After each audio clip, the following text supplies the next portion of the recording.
চলছে ঘোড়া, প্রভুভক্ত প্রাণী ঘোড়া, একটা ঘোড়া, তারপরে আপনার এই আরেকটা ঘোড়া, আপনার এই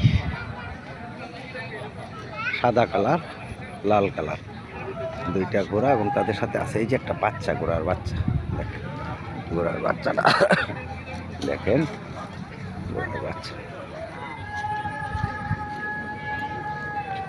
ঘোড়ার বাচ্চা, ছোট্ট বাচ্চা, পিচ্ছি বাচ্চা। 59 ওই ঘোড়ার বাচ্চা সহ 56-57 মিনিট হয়ে গেছে, 1 মিনিট।